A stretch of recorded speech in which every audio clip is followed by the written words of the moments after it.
Friends, today we're embarking on a distant journey to the times when the Maori first set foot on the lands of New Zealand. Together, we'll walk this path and see how a modern nation was born. Now, I'd like to ask, from which corner of the world are you watching this video? Share in the comments. It's really interesting. And please, subscribe. There are many more stories ahead that will warm you with knowledge. Nestled in the vast expanse of the South Pacific, New Zealand, or Aotearoa, as it would come to be known by its first inhabitants, is a land of breathtaking contrasts. Its towering mountains, lush rainforests, and rugged coastlines have long captivated the imagination. Yet, for millennia, these islands remained untouched by human presence, isolated by thousands of miles of ocean from the nearest landmasses. This isolation shaped not only the unique flora and fauna of New Zealand, but also the remarkable story of its first human settlers, the Maori. Their arrival marked the beginning of a vibrant, complex, and enduring culture that would lay the foundations for the nation we know today. In this opening episode, we explore the origins of the Maori, their epic migrations, and the rich society they built in Aotearoa before the arrival of Europeans. The story of the Maori begins not in New Zealand, but far to the north, in the tropical islands of Polynesia. Around 1300 CE, a group of intrepid voyagers set sail from the region known as Hawaii, a semi-mythical homeland often associated with the islands of eastern Polynesia, possibly the Society Islands or the Marquesas. These Polynesian navigators were master seafarers, traversing vast distances across the Pacific in large double-hulled canoes known as waka, guided by the stars, ocean currents, and the flight patterns of birds. They embarked on one of the most extraordinary feats of human exploration. Maori oral traditions recount the tales of these voyages with vivid detail. Each waka carried not just people, but the seeds of a new society, plants, animals, and cultural knowledge. The names of these canoes, such as Arawa, Tainui, Matatua, and Kurahalpo, are etched into Maori history, each associated with specific tribes, iwi, that would later dominate different regions of New Zealand. The legends describe epic journeys fraught with peril, where navigators like Kupe, a semi-legendary figure, are said to have first sighted Aotearoa, naming it the land of the long white cloud for the mist that clung to its shores. Archaeological evidence supports these oral traditions, suggesting that the first Polynesian settlers arrived in New Zealand between 1250 and 1300 CE. The exact timing and number of voyages remain debated, but radiocarbon dating of early settlements, such as those at Waro Bar in the South Island, confirms human presence by the late 13th century. These settlers were not a single unified group, but rather a series of migrating communities, each bringing their own traditions and adapting to the new environment. Adaptation to Aotearoa. The transition from the tropical islands of Polynesia to the temperate climate of New Zealand was a monumental challenge. Unlike the lush, resource-rich islands of their homeland, Aotearoa presented a harsher environment. The settlers encountered dense forests, rugged terrain, and a climate that ranged from subtropical in the north to near subarctic in the south. Yet, the Polynesians' ingenuity and resilience allowed them to thrive. The settlers, now known as Maori, adapted their agricultural practices to the new land. They brought crops like taro, yam, and the paper mulberry, but these struggled in New Zealand's cooler climate. The kumara, sweet potato, however, became a cornerstone of Maori agriculture. Cultivated in carefully tended gardens, kumara required sophisticated techniques, such as raised beds and stone walls to retain heat, to flourish in the cooler soils. The Maori also relied heavily on the abundant natural resources of the land and sea. Fish, shellfish, and seabirds provided protein, while the forests offered timber, flax, and berries. The Maori population grew steadily, spreading across both the North and South Islands. By the time Europeans arrived, centuries later, estimates suggest the Maori population numbered between 100,000 and 200,000. A testament to their ability to adapt and prosper in a challenging environment. Maori society was highly organized, built around kinship and tribal affiliations. The fundamental social unit was the Wano extended family, which grouped together to form Hapu sub-tribes and larger Iwi tribes.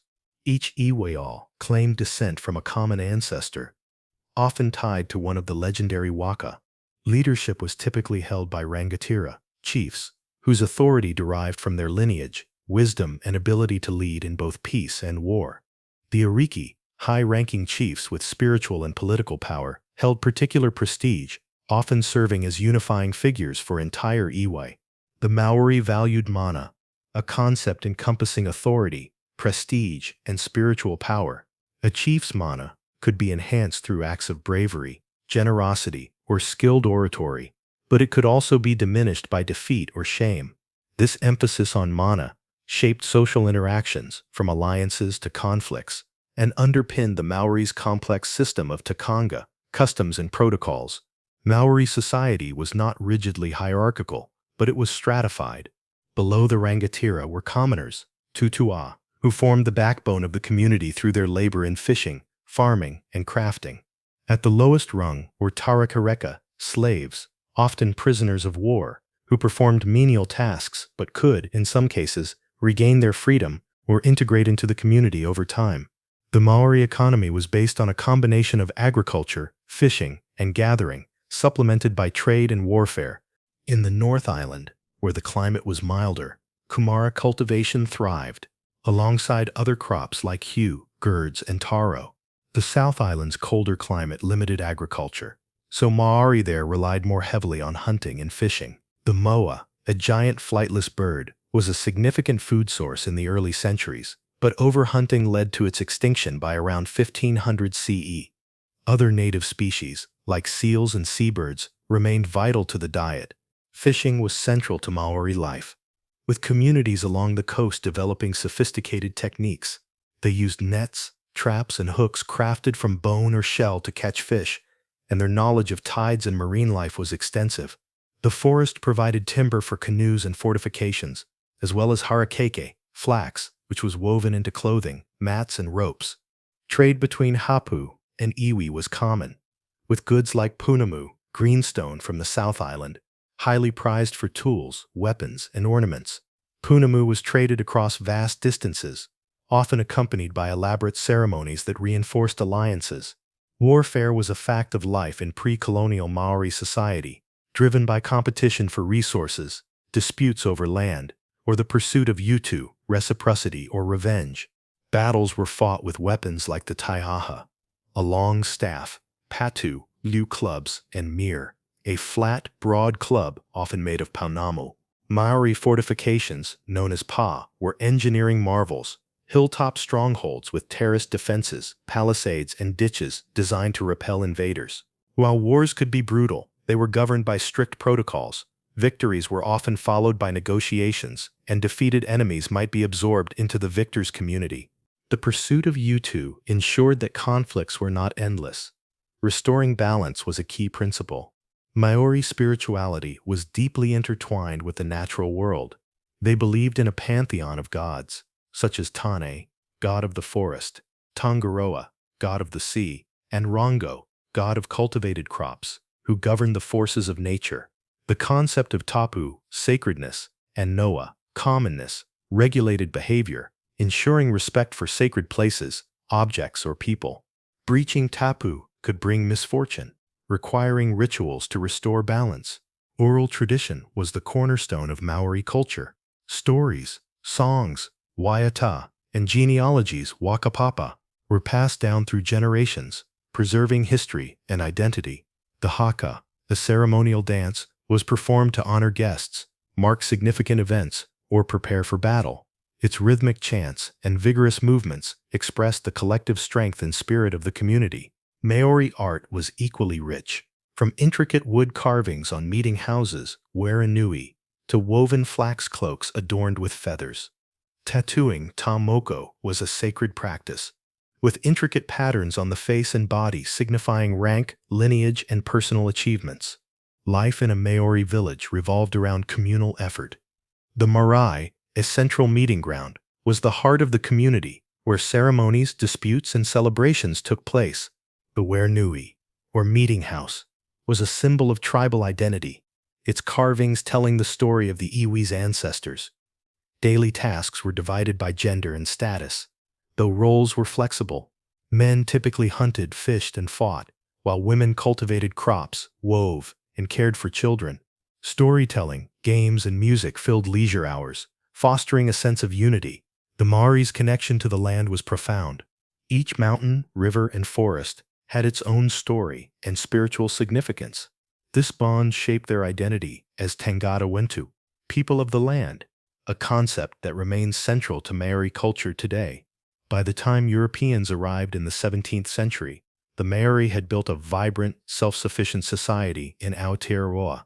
Their mastery of navigation, agriculture, and warfare, combined with a rich spiritual and cultural life, allowed them to thrive in one of the most isolated places on Earth.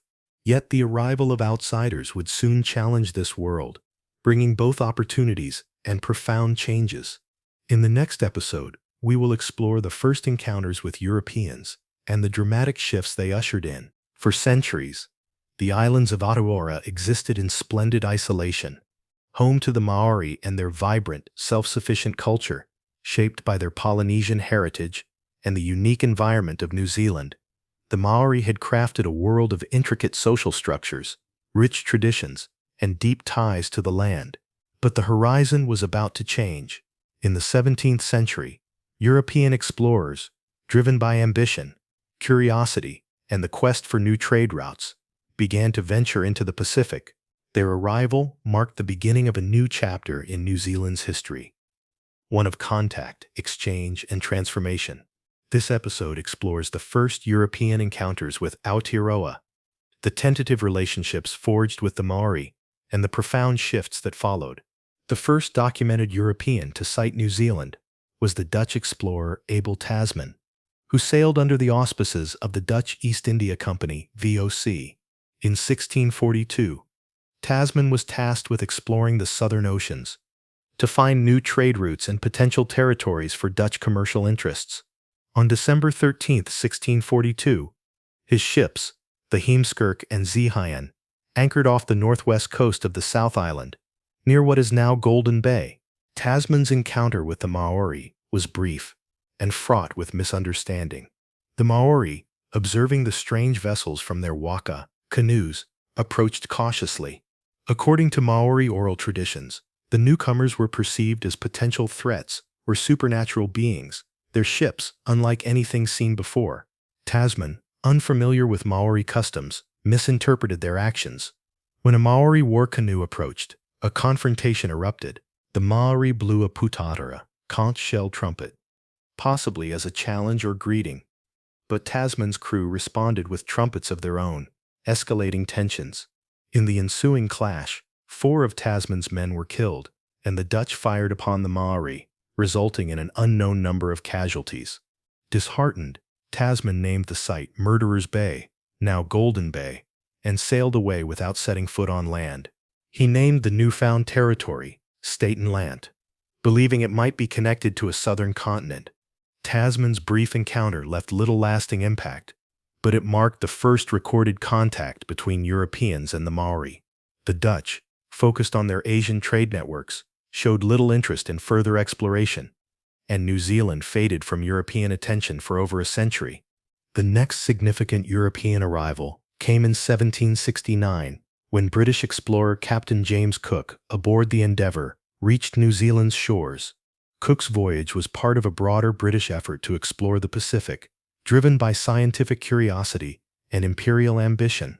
Tasked with observing the transit of Venus and searching for the fabled Terra Australis Incognita, the unknown southern land, Cook was a meticulous navigator and cartographer whose work would reshape European understanding of the Pacific. On October 6, 1769, the Endeavour sighted the east coast of the North Island, near present-day Gisborne. Cook named the area Poverty Bay, reflecting the lack of immediate resources he observed. His first encounters with the Maori were tense. The local Ngaki Wanwan and Ngaki Poro tribes approached the newcomers warily, and a series of misunderstandings led to violence. Several Maori were killed in skirmishes, and Cook's men faced resistance from warriors defending their territory. Despite these clashes, Cook was determined to establish peaceful relations.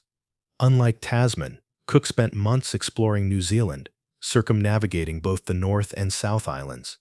His detailed charts and observations provided the first accurate European maps of Aotearoa.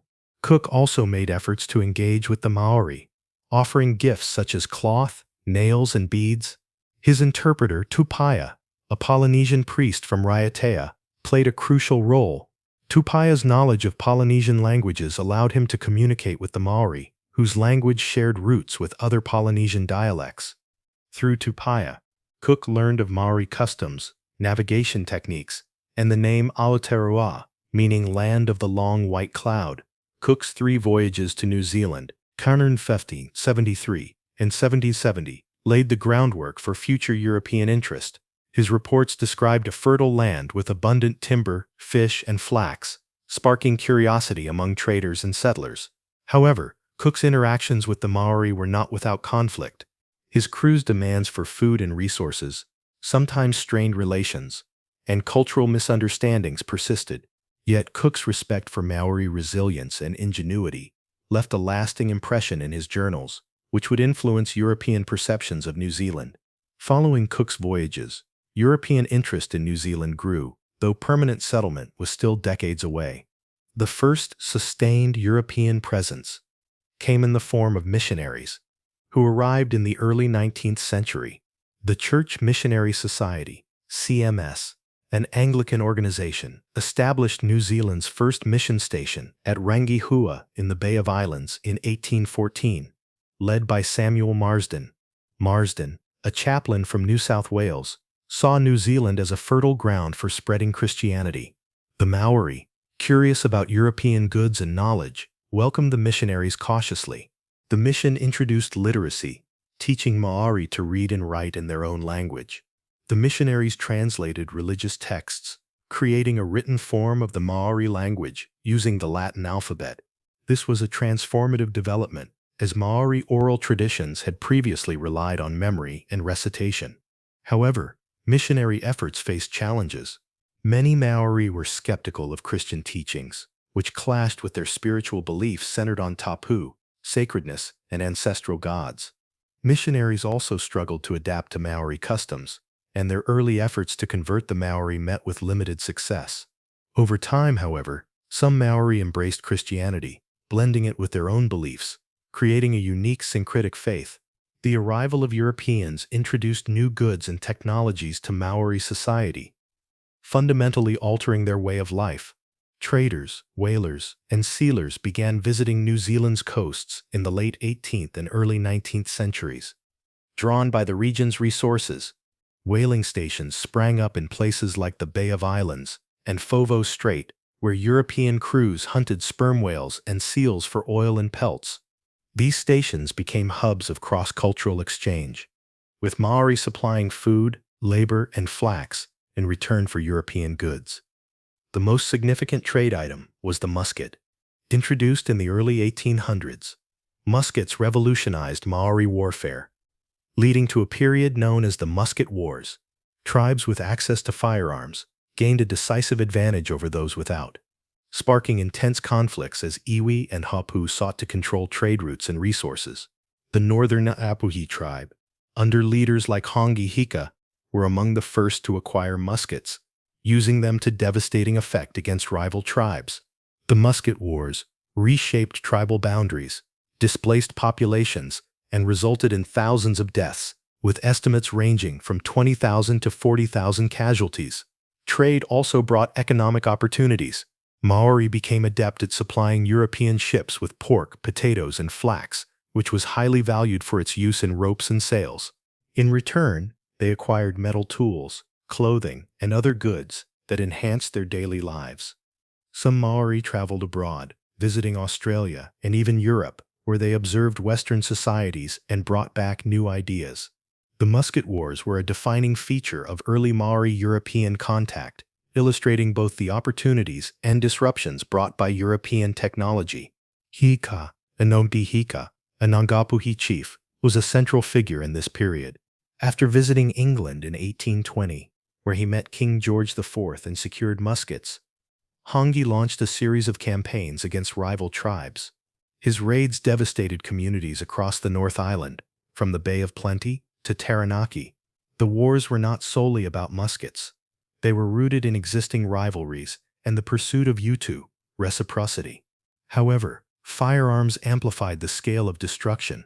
Tribes without muskets were forced to adapt, either by acquiring weapons through trade or by retreating to fortified partii. The wars also spurred migration, as defeated tribes sought safer territories, particularly in the South Island. By the 1830s, the musket wars began to subside as tribes achieved a balance of power, with most gaining access to firearms. The conflicts left a lasting legacy, reshaping Maori society and creating new alliances and enmities that would influence future interactions with Europeans. While traders and missionaries established temporary bases, permanent European settlement was slow to develop. The Bay of Islands became a focal point, attracting a mix of adventurers, deserters, and traders. Known as the hellhole of the Pacific, the port of Kororatieka, now Russell, was notorious for lawlessness, with drunken sailors and clashes between Maori and Europeans. Despite this, some Maori and Europeans formed cooperative relationships. Maori women occasionally married European men, creating mixed-race families that bridged cultures. The arrival of Europeans in the late 18th and early 19th centuries marked a turning point in New Zealand's history. Abel Tasman's fleeting encounter in 1642 opened the door to European exploration, but it was James Cook's meticulous mapping and sustained engagement with the Maori that set the stage for colonization.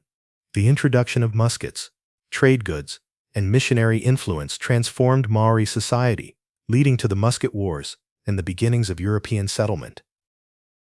By the 1830s, New Zealand's northern regions, particularly the Bay of Islands, had become a bustling hub of European activity. Whalers, sealers, and traders frequented ports like Kororeka, while missionaries established schools and churches. The Maori, adept at navigating this new world, engaged in trade, adopted literacy, and selectively embraced European goods and ideas. However, the growing European presence brought challenges. Lawlessness among sailors and settlers, combined with the devastating impact of the Musket Wars, strained Maori communities. Rumors of French or American interest in New Zealand also raised concerns among the British, who saw the islands as a potential strategic asset. The Maori, particularly the northern tribes, recognized the need to assert control over their lands and dealings with foreigners. The Musket Wars had demonstrated the power of unified action, and leaders like Hongi Hika of Negapuhi had forged alliances through trade and diplomacy. Yet the lack of a centralized Maori authority made it difficult to regulate interactions with Europeans. This vacuum prompted British authorities in New South Wales to appoint James Busby as British resident in 1833. Tasked with maintaining order and fostering relations with the Maori, James Busby, a young and inexperienced official, arrived in the Bay of Islands with limited authority and no military backing. His role was to mediate disputes and represent British interests, but he quickly realized that Maori leaders sought greater agency in their dealings with foreigners. Inspired by missionary teachings and aware of European concepts of sovereignty, northern Maori chiefs, particularly from Gapuhi, proposed a formal declaration of their independence. On October 28, 1835, Busby convened a meeting at his residence in Waitangi, where 34 Maori chiefs, primarily from the northern iwi, signed Hiwakaputanga o Te Rangatiratanga o Nutireni, the Declaration of Independence of New Zealand. The document, drafted in Maori and translated into English, proclaimed the sovereignty of the United Tribes of New Zealand over their lands. It established a confederation of chiefs to govern external relations, trade, and lawmaking, while asserting that no foreign power could impose laws without their consent. The declaration was a bold assertion of Maori sovereignty, reflecting their desire to maintain control in the face of growing European influence. It recognized the chiefs as the legitimate authority, with Busby acting as a facilitator rather than a ruler. The document also requested British protection against foreign threats, particularly from France, which had shown interest in the Pacific. The declaration was a significant moment in Maori history, demonstrating their political acumen and adaptability. It was recognized by the British Crown, which saw it as a means to secure influence in New Zealand without immediate colonization. However, its impact was limited. The United Tribes lacked the resources and unity to function as a centralized government, as Maori society was organized around independent iwi and hapu. Only a small number of chiefs signed the document, and many southern tribes were unaware of or uninterested in the initiative. For the British, the declaration served as a temporary measure to maintain influence while they grappled with the question of formal colonization. It also set a precedent for treating Maori as a sovereign people, a principle that would shape the next critical step, the Treaty of Waitangi. By the late 1830s, pressures for British intervention in New Zealand intensified. The New Zealand Company, a private enterprise led by Edward Gibbon Wakefield, began promoting systematic colonization, sending settlers to establish settlements like Wellington. These uncoordinated efforts alarmed both Maori and British authorities. As land disputes and clashes with settlers increased, the musket wars had subsided, but the influx of Europeans threatened Maori autonomy and resources. In Britain, humanitarian groups including Missionaries and the Aborigines Protection Society urged the government to protect Maori rights. The Colonial Office, wary of repeating the abuses seen in other colonies, sought a formal agreement to legitimize British presence while safeguarding Maori interests. In 1839, Captain William Hobson was appointed as consul, later lieutenant governor, and tasked with negotiating a treaty with the Maori to secure British sovereignty. The Treaty of Waitangi, known in Maori as Titiritia Waitangi, was drafted in early 1840 at Busby's residence in the Bay of Islands. Hobson, assisted by Busby and missionary Henry Williams, worked quickly to create a document that would satisfy both British objectives and Maori concerns. The treaty was written in both English and Maori, with Williams and his son Edward translating the English version into Maori. This process, however, introduced critical discrepancies that would fuel debate for centuries. On February 5, 1840, Hobson presented the treaty to a gathering of Maori chiefs at Waitangi. On February 5, 1840, Hobson presented the treaty to a gathering of Maori chiefs at Waitangi. Over 40 chiefs, mostly from Ngāpuhi, debated the terms in a day-long hui meeting. The treaty consisted of 3 articles. Article 1. In the English version, Maori chiefs ceded sovereignty to the British Crown.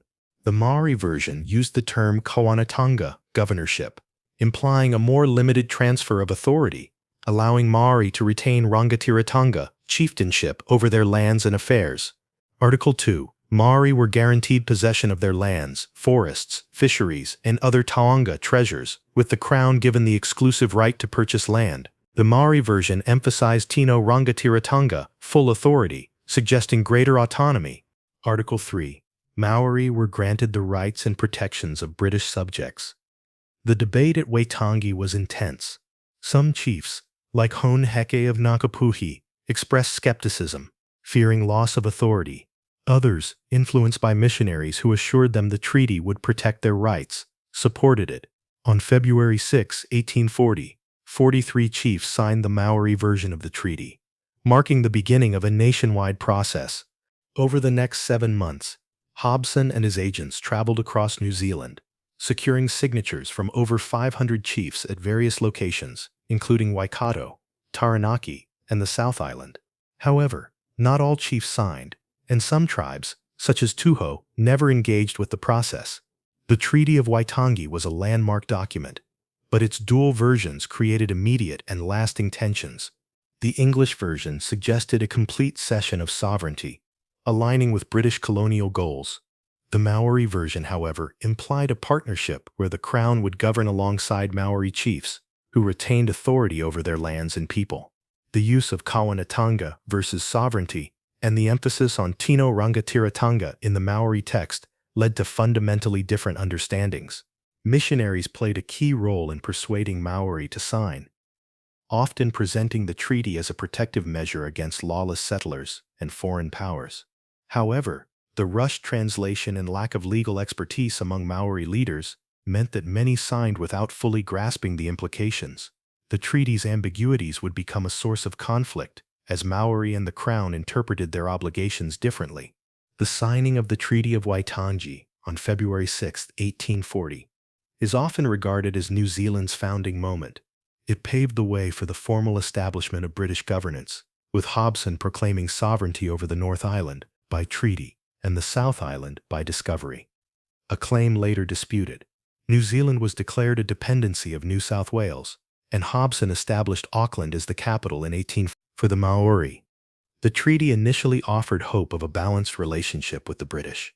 Chiefs expected their authority and land rights to be respected, while gaining access to European trade and protection. However, the rapid influx of settlers and the Crown's land acquisition practices soon tested these expectations. The treaty's promise of partnership was undermined by cultural misunderstandings and competing agendas, setting the stage for conflict. The Declaration of Independence and the Treaty of Waitangi were defining moments in New Zealand's history, reflecting the Maori's efforts to assert their sovereignty and navigate a rapidly changing world. The declaration showcased their political initiative, while the treaty promised a partnership that, in theory, balanced Maori autonomy with British governance. Yet the ambiguities of the treaty and the pressures of colonization would soon strain this relationship, leading to decades of conflict and transformation. The stage was now set for the colonial era, where Maori resistance, European settlement, and the establishment of a new society would shape Aotearoa's future. In the next episode, we will explore the Mori Wars, the growth of European settlements, and the emergence of New Zealand as a British colony. The signing of the Treaty of Waitangi in 1840 marked New Zealand's formal entry into the British Empire, promising a partnership between the Maori and the Crown. Yet the decades that followed were anything but harmonious. The rapid influx of European settlers, hungry for land and opportunity, clashed with Maori aspirations to maintain their Rangatiratanga chieftainship and protect their lands. The resulting tensions erupted into the Mori Wars, a series of conflicts that defined the colonial era. Alongside these struggles, waves of British immigrants transformed New Zealand's landscape, establishing towns and industries, while the colony developed its first democratic institutions. This episode explores the tumultuous years, from 1845 to the late 19th century, a period of war, settlement, and the forging of a new national identity. The Treaty of Waitangi was intended to establish a framework for coexistence, but its ambiguous terms and differing interpretations sowed the seeds of conflict. The Maori expected to retain authority over their lands and communities, as promised by Tino Rangatiratanga in the Maori version of the treaty. However, the British Crown and settlers interpreted the treaty as granting sovereignty, giving the government the right to regulate land sales and governance. As settlers arrived in increasing numbers, driven by the New Zealand Company's colonization schemes, pressure on Maori land intensified. The Crown's policy of preemption, its exclusive right to purchase Maori land, often led to unfair transactions. Land was frequently sold by individual chiefs without the consent of their hapu or iwi, or purchased at low prices, ignoring Maori customary ownership. Disputes over land sales, combined with settler encroachment and the erosion of Maori autonomy, sparked resistance. The Mori Wars, also known as the New Zealand Wars, were not a single conflict, but a series of regional clashes between 1845 and 1872, driven by these tensions. The first major conflict, known as the Northern War, or Honaheka's War, erupted in the Bay of Islands. Ankihi, a Ngapuhi chief and early signatory of the treaty, became disillusioned with British governance. He saw the Crown's policies, such as customs duties and land purchases, as undermining Maori economic and political power.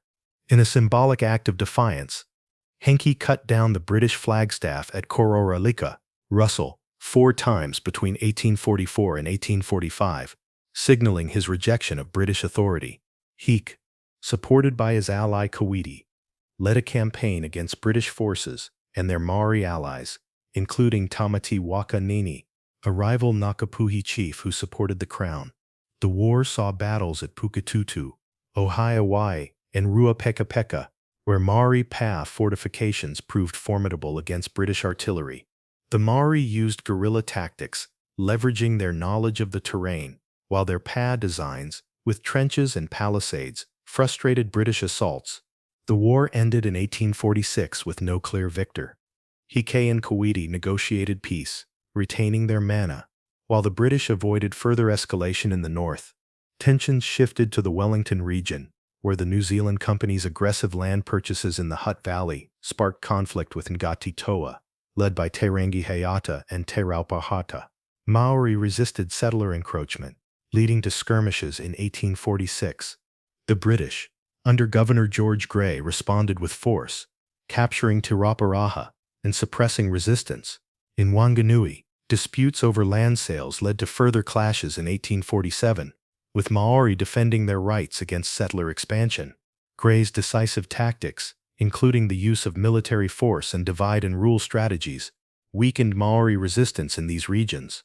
However, the conflicts highlighted the broader issue of land alienation, which would fuel later wars.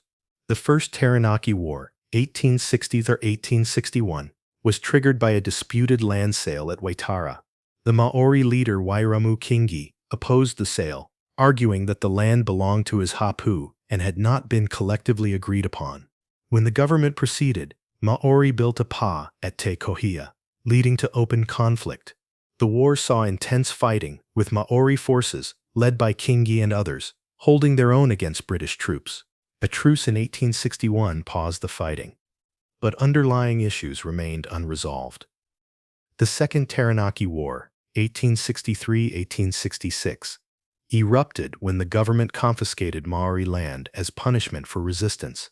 Maori leaders, including Rewi Maniapoto of Ngati Maniapoto, fought to protect their territories. The war spread to the Waikato region, where the Maori King movement, Kingitanga, established in 1858 to unify tribes under a single leader, became a focal point of resistance. The Waikato War was the largest and most significant of the Maori wars. The Kingitanga, led by King Tauhaiao, sought to protect Maori autonomy and halt land sales. Governor Grey, viewing the movement as a threat to British authority, launched an invasion of the Waikato in 1863. British forces, equipped with artillery and steamships, faced Maori warriors in battles at Rangiriri, Orakau, and Gate Pa. The Maori, under leaders like Rewi Maniapoto and Wairamu Tamihana, displayed remarkable resilience. But the superior resources of the British eventually overwhelmed them. The fall of Orakau in 1864, where Maori defenders fought heroically despite being outnumbered, marked a turning point. The war ended with the confiscation Raupatu of vast tracts of Waikato land, displacing thousands of Maori and weakening the Kingitanga. The final phase of the Maori Wars included campaigns against Pai Marie Hau, a syncretic Maori religious movement that combined Christian and traditional beliefs to resist colonization. Leaders like Te Wahamani and Tito Kawaru led guerrilla campaigns in Taranaki and the East Coast. Takuti Arakirangi, a charismatic leader, waged a prolonged resistance from 1868 to 1872, using hit-and-run tactics in the Urewera and East Coast regions. His campaign, though ultimately suppressed, cemented his status as a Maori folk hero. The Maori Wars had profound consequences. The Crown confiscated over 1.2 million hectares of Maori land, particularly in Waikato and Taranaki. Under the New Zealand Settlements Act 1863, these confiscations devastated Maori communities, disrupting their economic base and social structures. Thousands died in the conflicts, and many Maori were displaced or impoverished.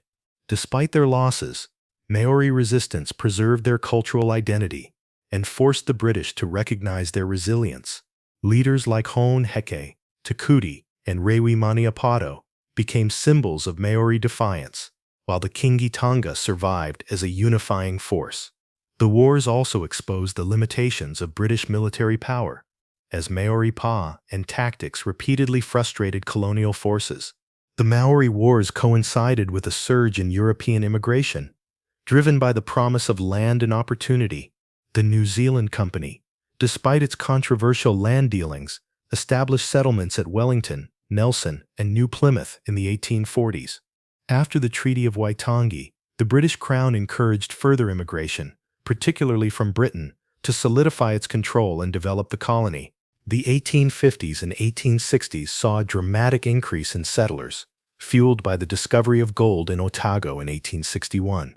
The gold rush attracted thousands from Australia, Britain, and beyond, transforming Dunedin into a thriving hub.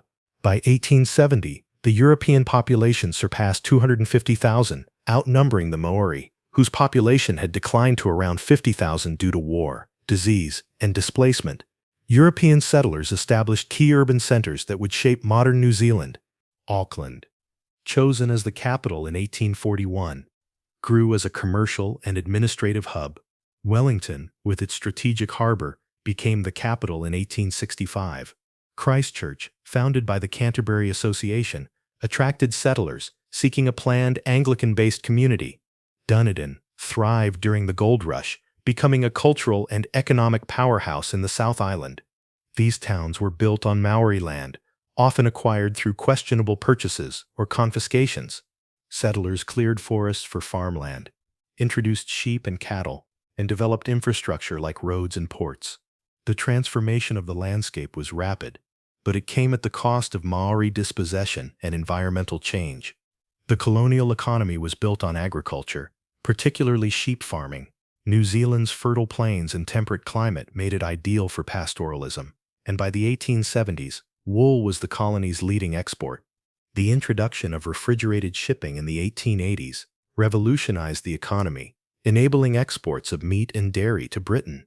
This economic boom attracted more settlers and solidified New Zealand's role in the British Empire. Maori also participated in the colonial economy, supplying food and labor to settlers. However, land loss limited their ability to compete, and many became marginalized in the new economic order. New Zealand's transition to a British colony was formalized in 1840, but its political institutions evolved gradually. Initially governed from New South Wales, New Zealand became a separate colony in 1841 under Governor Hobson. The appointment of George Grey as governor, 1845 to 1853, eyed one period of assertive colonial administration.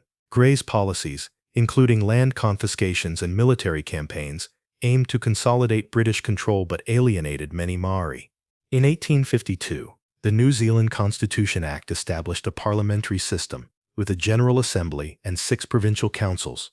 The franchise was limited to male property owners, excluding most Maori, whose communal land ownership did not meet the criteria. This exclusion fueled tensions, as Maori were subject to laws they had little role in shaping. The colonial government introduced democratic institutions, but they were designed for settlers. The first parliamentary elections in 1853 established a representative government, though real power remained with the governor until responsible government was granted in 1856. The provinces, such as Canterbury and Otago, enjoyed significant autonomy, managing local affairs like education and infrastructure. Maori representation was minimal until 1867, when 4 Maori seats were created in Parliament.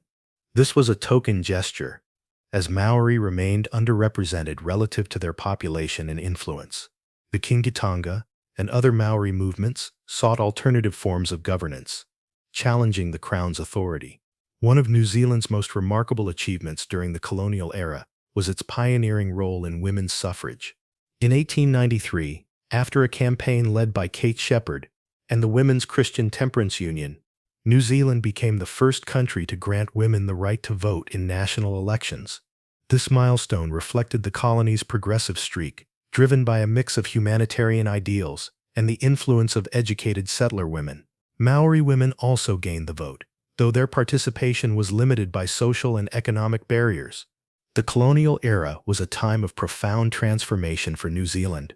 The Mori Wars highlighted the resilience of Maori communities in the face of overwhelming pressure. While European immigration reshaped the demographic and physical landscape, the establishment of democratic institutions laid the foundation for a new society, culminating in the landmark achievement of women's suffrage. Yet the era was marked by inequality, as Maori land loss and marginalization contrasted with settler prosperity. The struggles and developments of this period set the stage for New Zealand's emergence as a modern nation in the 20th century. In the next episode, we will explore the impact of the World Wars, economic changes, and the evolving role of Maori in a rapidly modernizing society.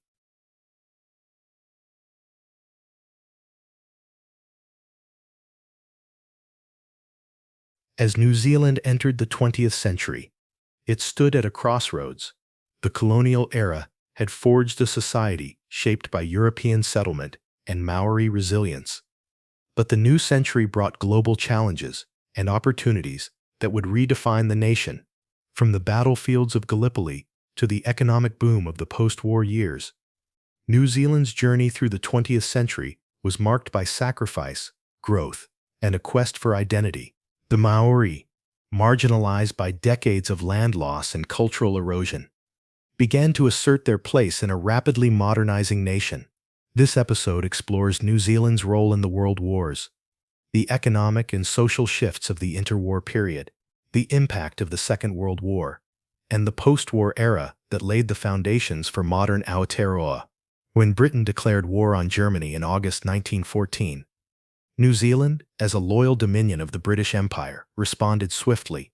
The call to arms resonated across the young nation, with both Pākehā, European New Zealanders, and Maori volunteering in large numbers.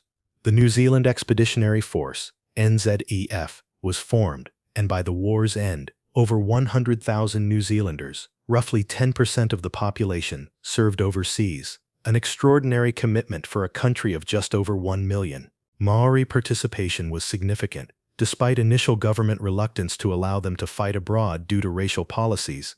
The Maori contingent, later integrated into the New Zealand Maori Pioneer Battalion, was formed in 1915, driven by the efforts of leaders like Apirana Ngata, a prominent Maori politician. Maori soldiers served with distinction, seeing action in Gallipoli, France and Belgium, and their service helped challenge stereotypes and foster a sense of shared national purpose. The defining moment of New Zealand's involvement in the First World War was the Gallipoli Campaign of 1915. As part of the Australian and New Zealand Army Corps, ANZAC, New Zealand troops landed on the Gallipoli Peninsula in April 1915, aiming to capture the Dardanelles and weaken the Ottoman Empire. The campaign was a grueling failure, marked by fierce fighting, harsh conditions, and high casualties. New Zealand suffered over 7,700 casualties, including 2,779 deaths, in a campaign that ultimately failed to achieve its objectives. The Gallipoli campaign became a cornerstone of New Zealand's national identity. The bravery and camaraderie of the Anzacs, shared with Australian troops, fostered a sense of distinctiveness from Britain. April 25th, Anzac Day, became a national day of remembrance, symbolizing sacrifice and unity. For Maori, Gallipoli was equally significant, as their soldiers' courage earned respect and strengthened calls for equality at home. The First World War had a profound impact on New Zealand. The loss of over 18,000 lives and the wounding of 41,000 others left scars on communities across the country. Returning soldiers, known as diggers, brought back new perspectives, while the war's economic demands boosted agriculture and trade. The war also reinforced New Zealand's loyalty to the British Empire. But the shared Anzac experience planted seeds of a distinct national identity, less tied to British traditions and more rooted in the experiences of its people. For Maori, the war offered opportunities to assert their place in the nation. Leaders like Ngata used the Maori contingent service to argue for greater political and social inclusion. Though systemic inequalities persisted, the war's legacy was a complex mix of unity and division, as New Zealanders began to see themselves as a nation forged through shared sacrifice. The interwar years 1919–39 were a time of economic and social adjustment for New Zealand. The post-war recovery saw a boom in agriculture, with wool, meat, and dairy exports driving prosperity. The interwar years, 1919–1939, were a time of economic and social adjustment for New Zealand. The post-war recovery saw a boom in agriculture, with wool, meat, and dairy exports driving prosperity. The introduction of refrigerated shipping in the 1880s had already transformed New Zealand into a key supplier to Britain, and this role expanded in the 1920s. The government responded with public works programs, such as road and railway construction, to create jobs. The Labour Party, elected in 1935 under Michael Joseph Savage, introduced sweeping reforms, including social welfare programs, state housing, and labor protections. These policies laid the foundation for New Zealand's welfare state, earning it a reputation as a socially progressive nation. For Maori, the interwar years were marked by both challenges and resilience. Land confiscations and sales from the 19th century had left many Maori communities economically marginalized, and the population had declined to around 50,000 by 1900. However, the early 20th century saw a demographic recovery, driven by improved healthcare and advocacy from Maori leaders. The Maori Renaissance began to take shape, led by figures like Apirana Ngata, who served as native minister and promoted Maori land development schemes. These initiatives aimed to improve agricultural productivity on Maori-owned land, fostering economic self-sufficiency.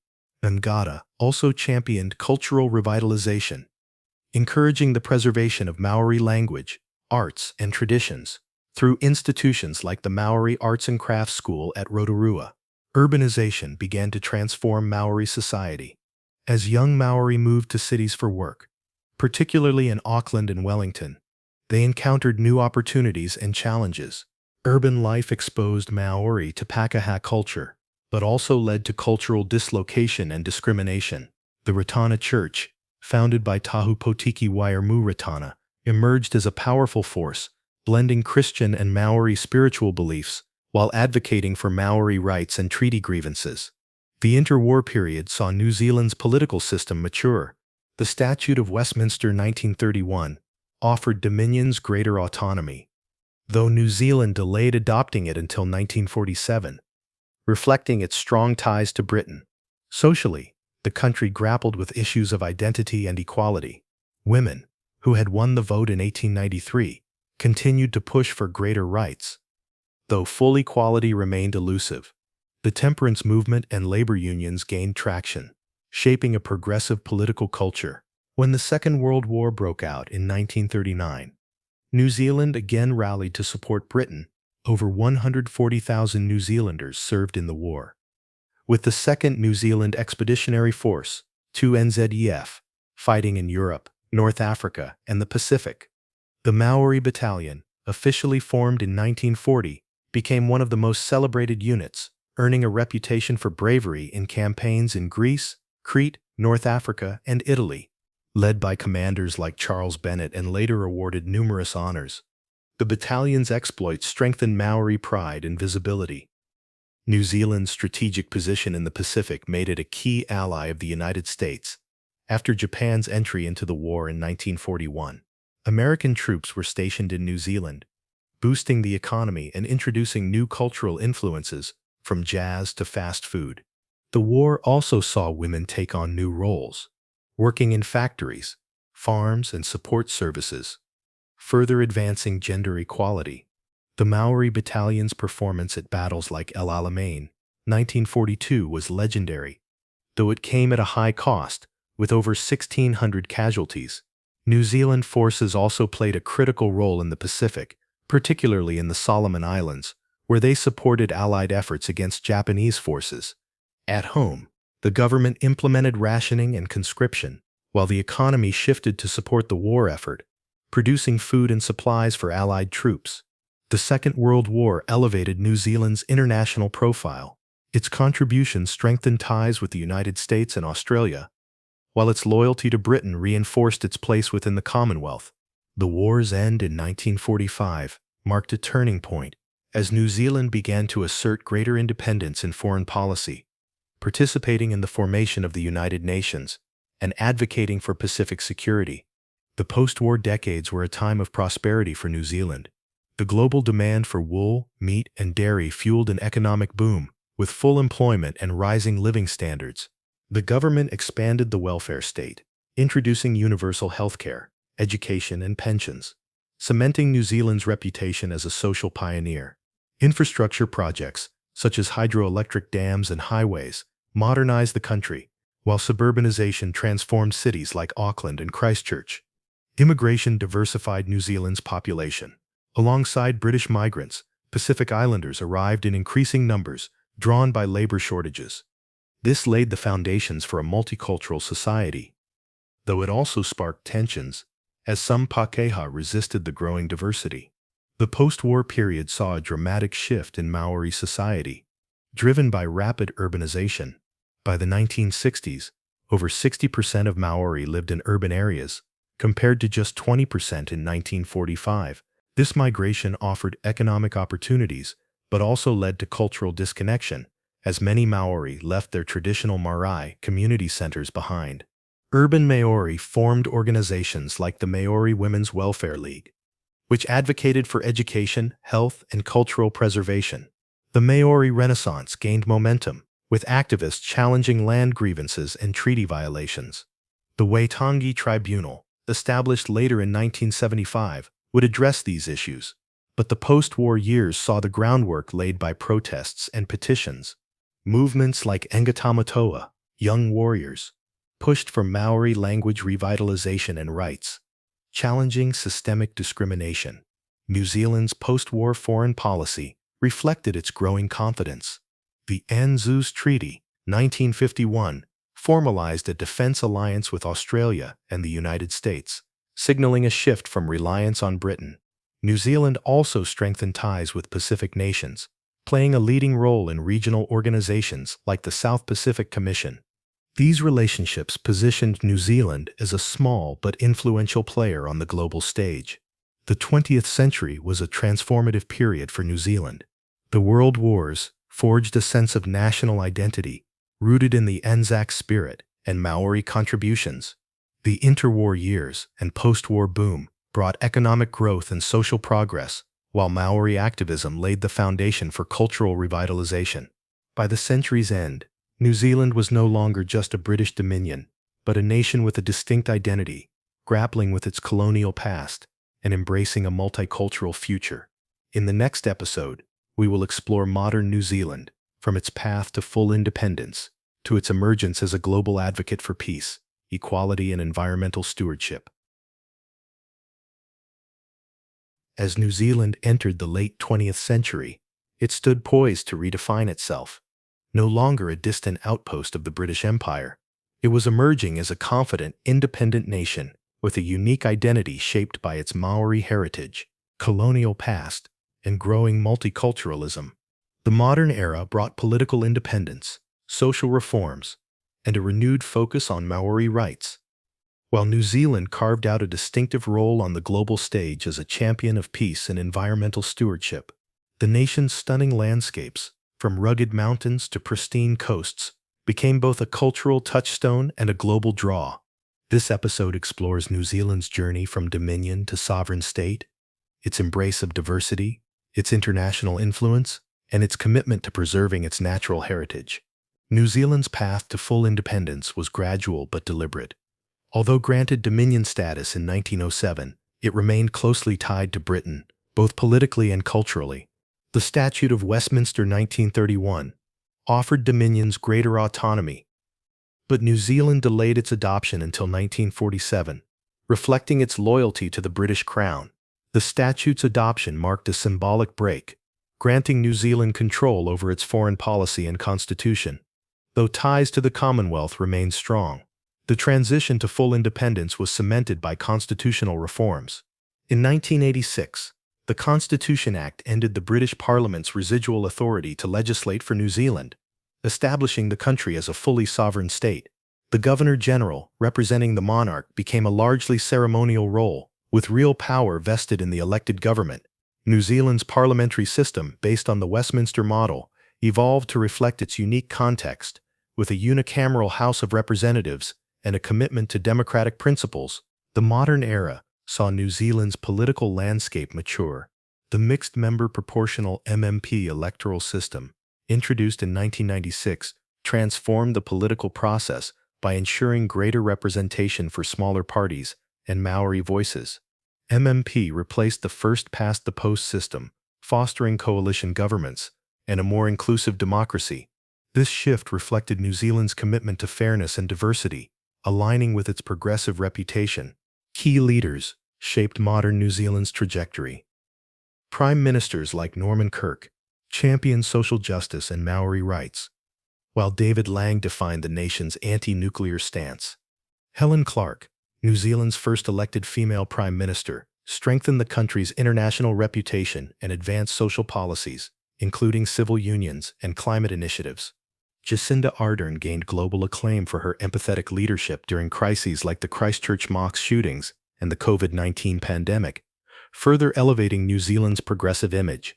The Maori Renaissance, which gained momentum in the post-war years, profoundly influenced modern New Zealand's political landscape. The establishment of the Waitangi Tribunal in 1975 was a landmark achievement, providing a mechanism to address historical Treaty of Waitangi grievances. The tribunal investigated land confiscations and treaty breaches, leading to settlements that included financial compensation, land returns, and formal apologies from the Crown. Major settlements, such as those with Ngai Tahu 1998 and Waikato Tainui 1995, restored economic resources and cultural pride to Maori iwi. Maori representation in Parliament grew, with the 4 Maori seats established in 1867, supplemented by MMP's proportional system, enabling Maori politicians to hold significant influence. Leaders like Winston Peters, of Ngati descent, and Peter Sharples, co-leader of the Maori Party, championed Maori issues, from language revitalization to economic equity. The Maori Party, founded in 2004, became a voice for Tino Rangatiratanga, self-determination, advocating for Maori rights within a bicultural framework. The Maori Renaissance transformed New Zealand's social fabric, revitalizing Maori culture and asserting its centrality to national identity. The 1970s and 1980s saw a surge in Maori activism, driven by groups like Ngā Tamatoa and the Maori Women's Welfare League. These movements challenged systemic discrimination, demanded recognition of treaty rights, and promoted Maori language, te reo Maori, as a cornerstone of identity. The establishment of Kohanga Reo, Maori language preschools, in 1982 was a pivotal step in revitalizing te reo, which had been declining due to urbanization and assimilation policies. By the 1990s, Kura Kaupapa Maori, Maori immersion schools, and tertiary institutions like Wananga further embedded Maori language and culture in education. In 1987, te reo Maori was recognized as an official language, a milestone that affirmed its place in public life. Maori cultural practices, such as haka, waiata, songs, and wakairo carving, gained prominence in national events, from sports to ceremonial occasions. The Marae community centers remained vital hubs for Maori communities, fostering cultural continuity even in urban settings. Maori media, including television channels like Maori Television, launched 2004, and radio stations, amplified Maori voices and stories. New Zealand's population became increasingly diverse in the modern era. While British immigrants dominated earlier waves, the post-war period saw growing numbers of Pacific Islanders, particularly from Samoa, Tonga, and Fiji, drawn by labor shortages. The 1987 immigration reforms liberalized entry, attracting migrants from Asia, including China, India, and South Korea. By the early 21st century, Auckland was one of the most multicultural cities in the world, with over 40% of its population born overseas. This diversity enriched New Zealand's cultural landscape, but also sparked challenges. The 1970s dawn raids, targeting Pacific Island overstayers, highlighted racial tensions, prompting apologies and policy changes decades later. Maori-Pākehā relations also evolved, with biculturalism, recognizing Maori and Pākehā as equal partners, becoming a guiding principle. Though debates over multiculturalism versus biculturalism persisted, New Zealand's progressive legacy continued with advances in gender equality. Building on its 1893 achievement as the first country to grant women's suffrage, New Zealand saw women rise to prominent roles, including Helen Clark as Prime Minister and Sian Elias as Chief Justice, 1999. Policies supporting gender equity, such as pay parity and parental leave, gained traction, though gaps remained. Social reforms extended to other areas. The Homosexual Law Reform Act, 1986, decriminalized homosexuality, and the Civil Union Act, 2004, and Marriage Amendment Act, 2013, legalized same-sex unions and marriage, respectively. These changes cemented New Zealand's reputation as a leader in human rights. New Zealand's modern era is defined by its bold foreign policy, particularly its anti-nuclear stance. In the 1980s, under Prime Minister David Lang, New Zealand declared itself nuclear-free, banning nuclear-powered or nuclear-armed ships from its waters. This policy, formalized in the New Zealand Nuclear-Free Zone, Disarmament, and Arms Control Act 1987, strained relations with the United States, leading to New Zealand's partial suspension from the NZAS Treaty. However, it resonated with New Zealanders, reflecting their commitment to peace and environmental protection. The anti-nuclear policy became a symbol of national sovereignty and moral leadership. The sinking of the Greenpeace ship Rainbow Warrior by French agents in Auckland Harbour in 1985, in retaliation for protests against French nuclear testing in the Pacific, galvanized public support for the policy. New Zealand's stance inspired global anti-nuclear movements and enhanced its reputation as a principled small nation. New Zealand played an active role in international peacekeeping, contributing troops to United Nations missions in places like East Timor, Bosnia, and Afghanistan. Its commitment to multilateralism was evident in its active participation in the United Nations, World Trade Organization, and Pacific regional organizations like the Pacific Islands Forum. New Zealand also championed indigenous rights globally, drawing on its own experiences with Maori treaty settlements. Relations with Australia remained close, with economic ties strengthened by the Closer Economic Relations (ECR) Agreement of 1983, creating a free trade zone. New Zealand's alignment with Pacific nations grew, as it supported development and climate resilience in the region, recognizing its shared Polynesian heritage. New Zealand's cultural exports, particularly its film industry, gained international prominence. Peter Jackson's The Lord of the Rings trilogy, 2001-2003, filmed in New Zealand's stunning landscapes, showcased the country's natural beauty and boosted tourism. Maori culture also gained global recognition, with haka performances by the All Blacks rugby team becoming iconic. New Zealand's music, literature, and arts, from Kiri Te Kanawa's opera to Catherine Mansfield's stories, further elevated its cultural profile. New Zealand's isolation has endowed it with a unique ecosystem, home to species found nowhere else, such as the kiwi, tuatara, and kaka. However, human settlement, from Maori moa hunting to European deforestation, threatened this biodiversity. By the modern era, New Zealand recognized the need to protect its natural heritage, which became central to its national identity. The modern era saw New Zealand emerge as a global leader in conservation. The Department of Conservation, established in 1987, oversaw national parks and reserves, covering nearly a third of the country's land. Efforts to protect endangered species, such as the kakapo and takahe, involved innovative programs like Predator-Free Islands. The Predator-Free 2050 initiative, launched in 2016, aimed to eradicate invasive species like possums and rats, which threaten native wildlife. New Zealand also addressed climate change, committing to renewable energy and carbon reduction. Its Paris Agreement pledges and investments in sustainable agriculture reflected a growing environmental consciousness, though challenges remained in balancing economic growth with ecological goals. New Zealand's landscapes became a global draw, with tourism emerging as a major industry.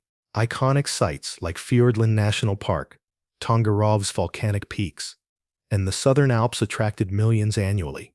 Maori cultural tourism, including visits to marae and performances of haka, offered visitors a deeper understanding of Aotearoa's heritage. The industry's growth, however, raised concerns about environmental impact, prompting sustainable tourism initiatives. Modern New Zealand is a testament to resilience, adaptability, and vision. From its gradual assertion of independence to its embrace of biculturalism and multiculturalism, the nation has forged a unique identity. The Maori Renaissance revitalized indigenous culture, while social reforms and environmental stewardship positioned New Zealand as a progressive leader. On the global stage, its anti-nuclear policy and peacekeeping efforts earned respect, while its natural beauty and cultural richness captivated the world.